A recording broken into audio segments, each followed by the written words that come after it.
cəmiyyət fərdlərin, yoxsa fərdlər cəmiyyətin əxlaqını formalaşdırır? Əxlaqın mahiyyəti fiziki göstəricilərlə ölçülə bilmir. Hər bir insanın daxilində super ego adlanan bir mexanizm var ki, onun daxili əxlaqını tənzimləyir. Bütün ibadət sistemi əxlaqa xidmət edir və din, belə deyək, əxlaq sayəsində həyat tapır. Əgər fərdlər əxlaqı olaraq yetkin olmazsa, biz cəmiyyətdə mənəvi degradasiya görərik. Dinə görə əxlaq insanlara sadəcə qanunlar bütünü deyil, normalar deyil. Sosial şəbəkələr ənənəvi əxlaqi dəyərlərə necə təsir göstərir?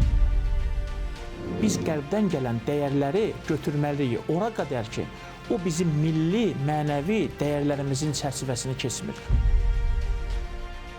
Hüquq qanunları yarada bilərsiniz modern dünyada, amma əxlaqi qanunları yarada bilməzsiniz. Çünki əxlaq insanla doğulan bir şeydir. Biz fundamental olaraq öz klassik dəyərlərimizi götürməliyik ki, əvvəlki əxlaqlı insanların çərçivəsindən çıxmayaq. İmam proqramının növbəti buraxılışı 7 may saat 19:30-da APA TV-nin efirində.